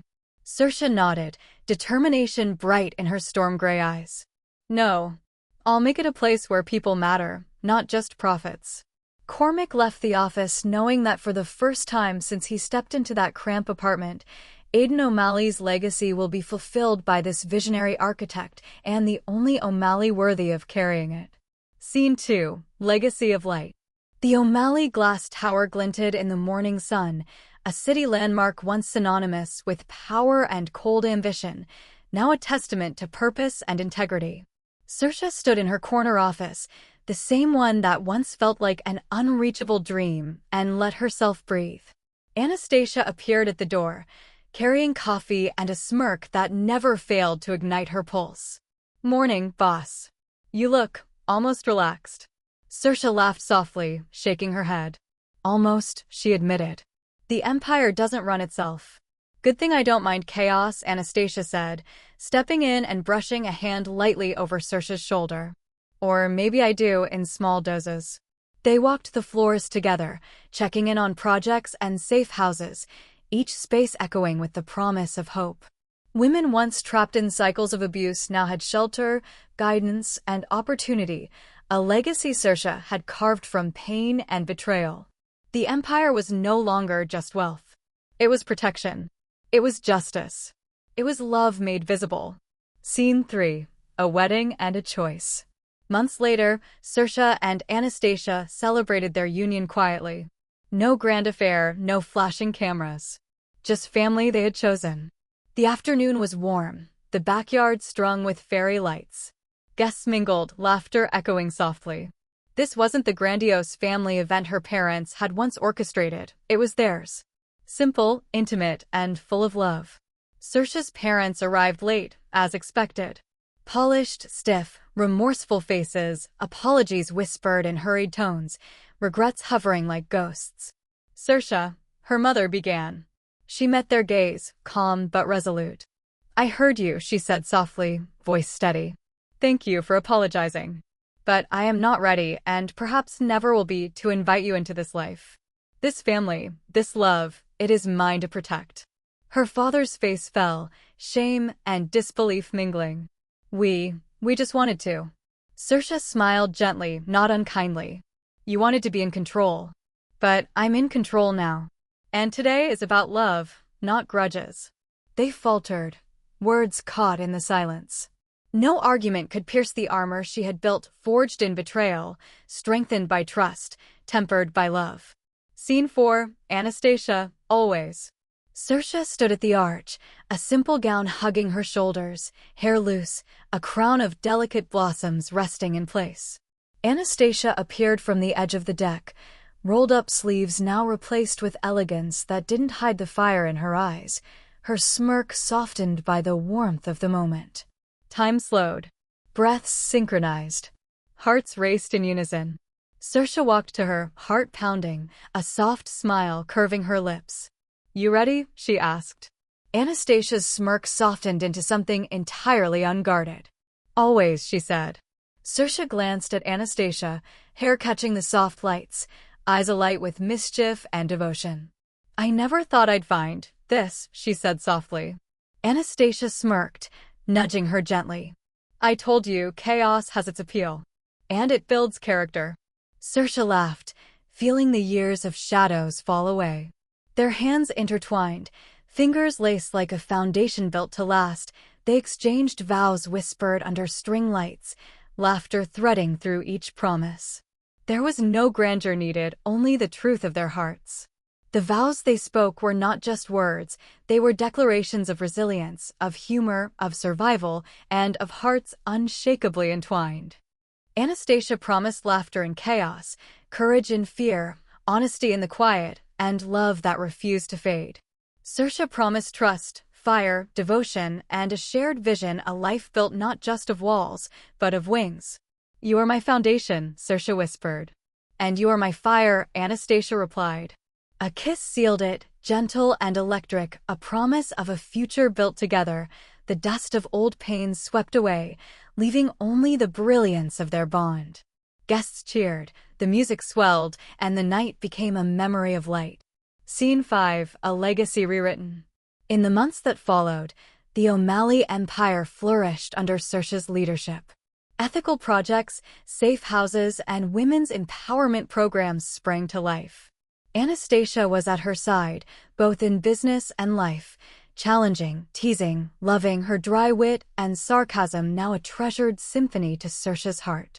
Together, they transformed walls into homes, blueprints into sanctuaries, and scars into stories of strength. Every project carried a signature of love and purpose. Every safe house bore their names, a testament to trust, resilience, and devotion. And at night, when the city lights reflected off the glass tower, Saoirse and Anastasia would sit together, hands entwined, hearts aligned, dreaming of the future. One empire reclaimed.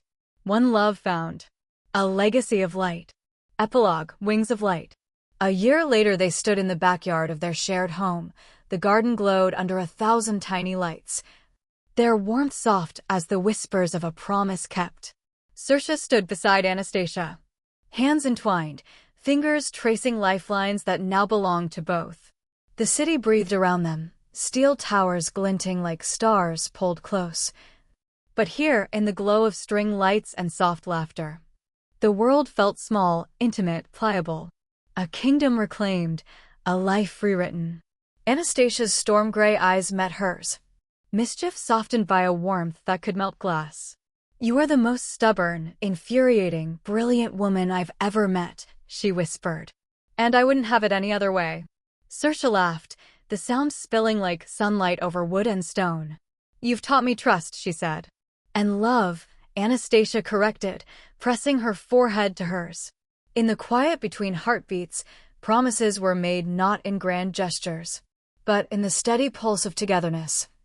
The brush of hands, the tilt of a head, the shared work of building something real.